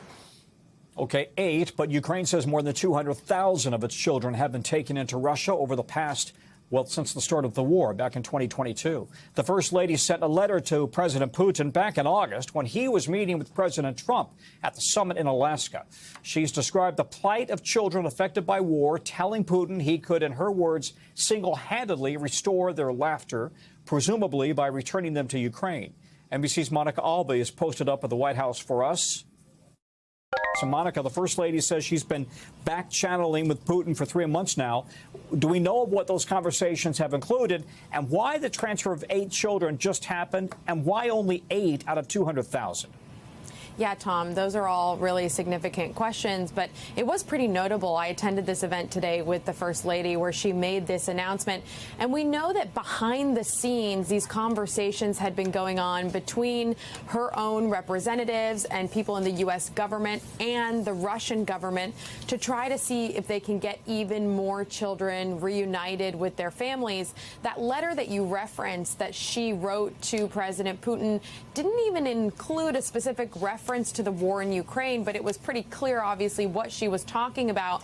And then we know that from that event today, he replied to her and said that he wanted to engage with her, with the U.S., to see what they could do about this. Now, on the matter of why there was this burst of activity in the last 24 hours, the First Lady's office is not sharing more details, but they're saying that it gives them this hope and encouragement that there will be more, because they have made this commitment, the U.S. and Russia, to try to reunite more of these children. But this is also something the First Lady spoke about in the context of what she's also hoping to see with kids who are getting to the age of 18 that hopefully also will be returned to their families. Here's a little more of what she had to say. Much has unfolded since President Putin received my letter last August. He responded in writing, signaling a willingness to engage with me directly. My representative has been working directly with President Putin's team to ensure the safe reunification of children with their families. Now, this is also, of course, interesting, Tom, because just in the last couple of weeks, President Trump has said that he was very disappointed with President Putin because of the continued Russian airstrikes into Ukraine as the war has stretched on. So, of course, you have this duality now of the First Lady saying that she's pleased that there's been some progress on this other front when it comes to the children specifically, even though we know the administration is still pushing for peace and some possibility of an end to the war in Ukraine. 200,000 Ukrainian children taken by Russia. A lot of kids are missing. Monica Alba, thank you very much. Now to some exclusive NBC News reporting about some concerning and potentially dangerous loopholes in ChatGPT safety systems, which actually allow the user to essentially trick and manipulate certain versions of the chatbot into providing all kinds of information about how to make weapons. Everything from homemade explosives to chemical agents, even instructions on building a bomb, a nuclear bomb. This was done by using something called a jailbreak, a series of words that can be used to bypass those safety systems. NBC News is not revealing the specifics here. The safety loopholes still open in some cases, even after we brought this to the attention of AI, OpenAI. The same trick on chatbots from other major companies, Anthropic, Meta, Google, did not provide the kind of info that ChatGPT did. An OpenAI spokesperson tells us that using their chatbots for help causing harm would be a violation of their policies, possibly leading to a user ban, and that they are constantly refining their models to address these kinds of issues. NBC's Kevin Collier broke the story for us, and he joins us now. This kind of information has always existed out there on the dark web, right? How to reach corners of the internet. But not only does it kind of sound like this information was rather easy for you to find, it also has kind of a personalized tutor about it, right? To help you understand how to do it.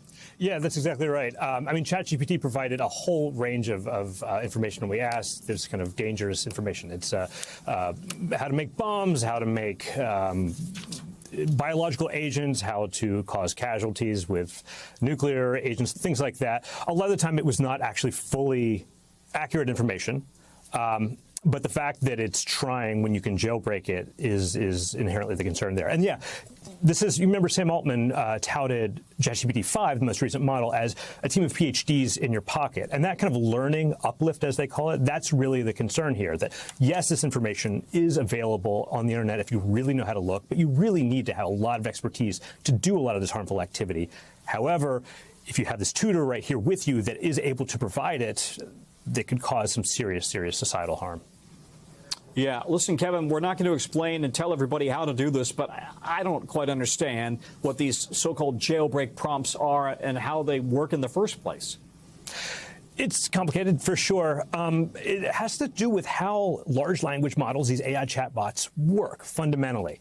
I mean, they seem to speak very conversational English when you use them, right? But in reality, they don't speak English. These are computer programs that do a lot of processing of likely answers to a series of prompts and inputs. And in the same way that a computer system can be hacked, by somebody figuring out an unintentional way to needle in the way a system was built, these chatbots also have ways of being talked to that will cause them to break down in certain ways and at times, drop their safeguards and let somebody ask questions harmful like these. were. I mean, yeah, it's kind of terrifying. I mean, is this simply the Wild West here that you can't possibly corral and contain? To a degree. I mean, there's no meaningful federal regulation. We are absolutely at the whim of these companies taking safety measures seriously. To OpenAI's credit, they do have a fair number of safety measures in place. Kevin, thank you very much. Coming up from us, the NBA back in China today after a years-long hiatus. What it could mean on and off the court, coming next.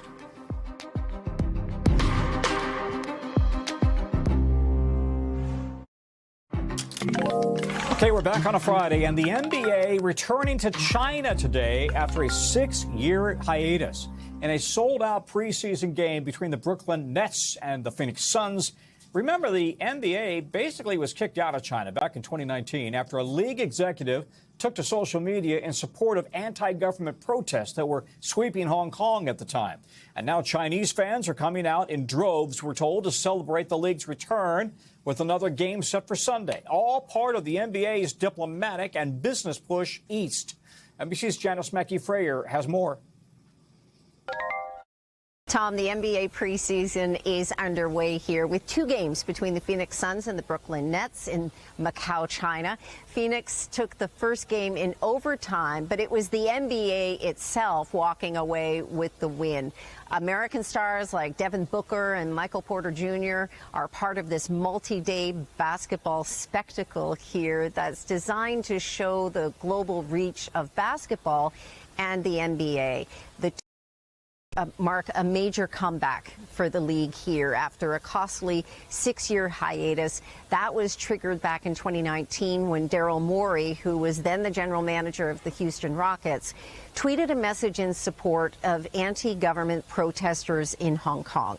Beijing responded by pulling broadcasts and cutting sponsorships and leaving the NBA effectively boycotted in a lucrative market. By the league's own estimates, there are 300 million people playing basketball in China. So this is also about rebuilding the brand here.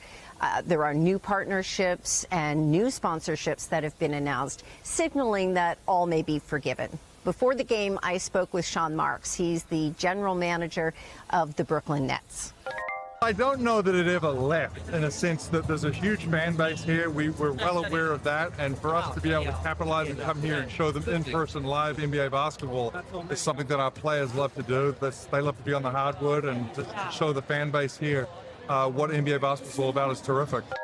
And it's great news for fans. After training the other day, Devin Booker of the Phoenix Suns told us that they know they have a huge fan base here in China, and they realize how important it is to bring the game here. It's important for the players, for the NBA, and for the next generation of Chinese players. Tom? Janice, thank you. Great reporting. You know, NBC News covers a every day, hundreds every day. It's impossible to read, to watch, to listen to everything. So our bureau teams have done it for you and for me. And this is what they tell us is going down in their regions. We call it the local. Out of our Western Bureau, take a look at this. Emergency crews rescuing 3 people after their car veered off a cliff near Arizona's Apache Trail. Rescuers had to use a rope to drop down and get the victims out. A 3-hour operation. 2 of the people had to be airlifted to a hospital. They're still in critical condition. Out of our Midwest Bureau, at least 2 people injured after a car slammed into this Illinois home. Here's the aftermath. Look at that. The house was seriously damaged. No word on what caused the accident. The driver and a person inside were taken to the hospital, both expected to be okay. From our Northeast Bureau, a big yellow mystery in Pennsylvania has finally been solved. For 2 weeks, people in one town have seen these yellow ducks everywhere, popping up on streets. Thousands of ducks line the streets, parks, windowsills. No one can figure out who is behind it. Well, now a local candy shop owner is fessing up. He says he just wanted to add some wow to the town and put a smile on people's faces. I like that. To our original now, in-depth reporting on a topic that we kind of find interesting here. And as we mentioned earlier, the Smithsonian Museums here in D.C. are set to close just 2 days from now, with no end in sight to the government shutdown. That comes as the White House is ordering a review of the Smithsonian Museums to make sure that they, quote, reflect the unity, the progress, and enduring values that define the American story. That's the president's order. And for the National Museum of the American Latino, which is vying to secure a spot on the National Mall, the future is a bit more complicated. NBC's Yumish Alcindor back with more.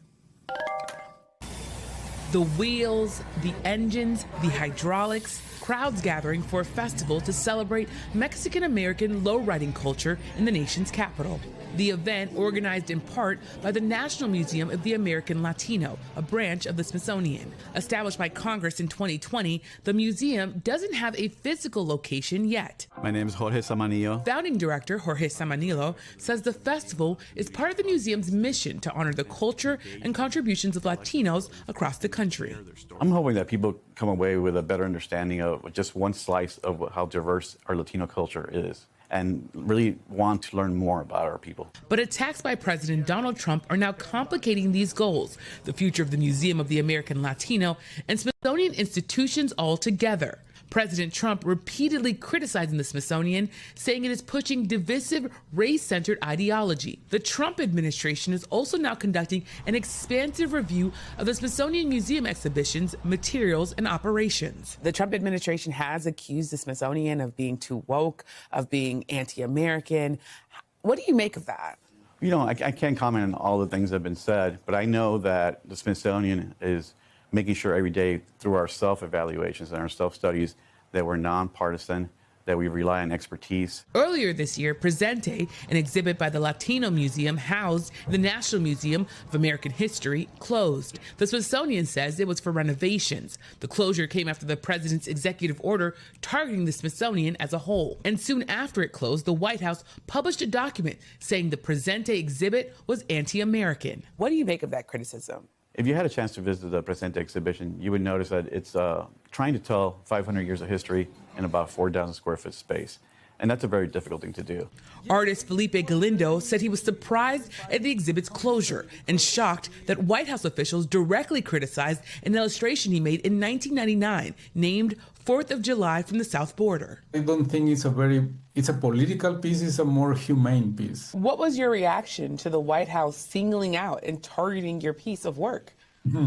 Yes, it was very terrifying, to be honest. Later I was sad because it was going to be removed from the exhibition. And later I was angry that they closed the whole exhibition about Latinos in the U.S. We asked the White House about his critiques of the American Latino Museum, Galindo's work, and any potential long-term impacts the government shutdown may have, and have yet to hear back. In Congress, a bipartisan group of lawmakers, including Republican Senator Ted Cruz and Democrat Senator Alex Padilla, are working to build a permanent space for the museum on the National Mall. How hard is fundraising for the museum in this moment, given the president's attacks? Yeah, look, I'm not going to lie, the fundraising on the private side, because this is a public-private partnership, may be a little bit tougher at the moment, but it makes it all that much more important. Senator Cruz's office declined our request for an interview. His Republican colleagues in the House Congressional Hispanic Conference sent a letter in June saying it's taking steps to ensure the museum remains unbiased and called for funding, saying this museum was authorized through the leadership of President Trump during his first term. Now we have the opportunity to finish the job. Look, I think the Latino community, just like our nation as a whole, has been very resilient. We'll get past this Trump era stronger than before. Many who flocked to the Lowriding Festival said they hope to see more from the museum, which plans to open a salsa exhibit in spring 2026. We think it's really important that everyone has a space where they can see themselves. There's a lot of contributions to our country that are made by Hispanic culture, by Latino culture. Galindo also hopes the nation will continue to cherish the important role of museums. Museums have to show always the good, the bad, and the ugly. I mean, there's an expression in Spanish to cover the sun with your finger. I mean, the truth is still shining out there. For now, exactly where and exactly when people will be able to see the Latino Museum on the National Mall is an open question. Yamiche Alcindor, NBC News. Still to come from us, a look at Peloton's big bet on AI, how the company is responding to concerns that the tech could replace its instructors.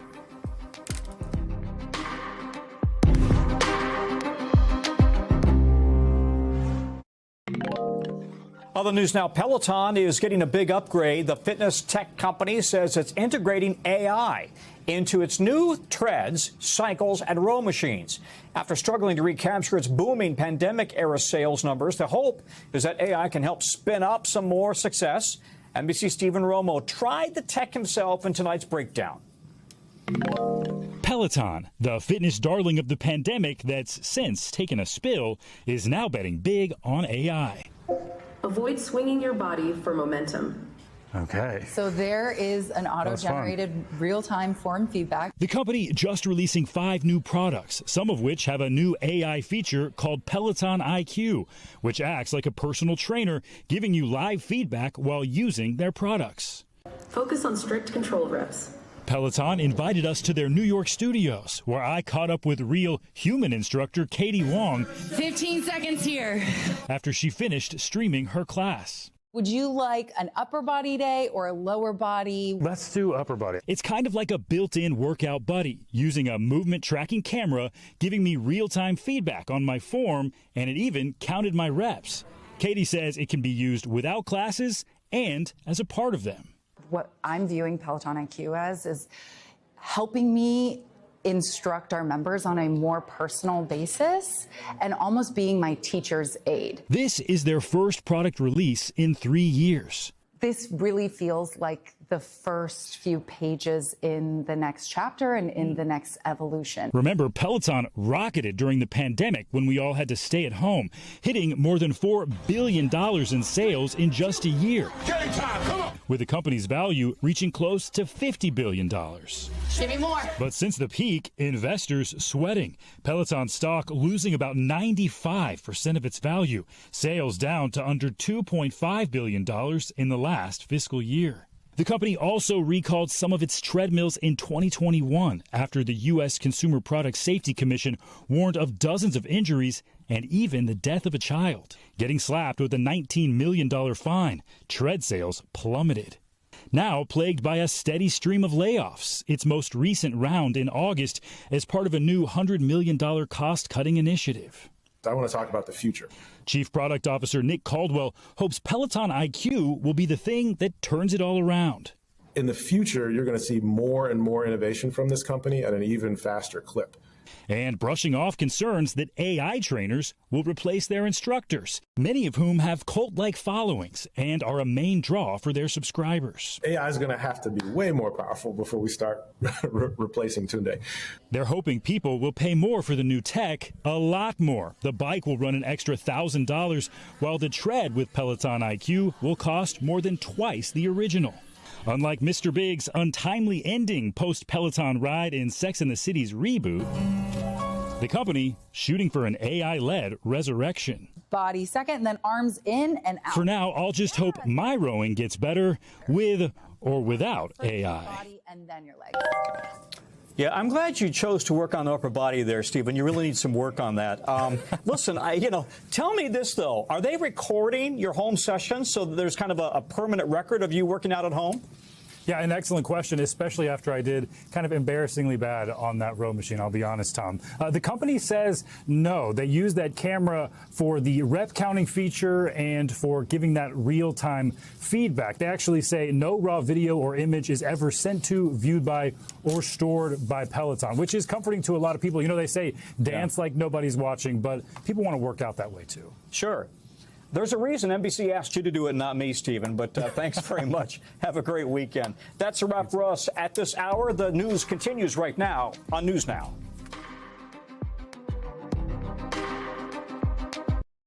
We thank you for watching, and remember, stay updated on breaking news and top stories on the NBC News app or watch live on our YouTube channel.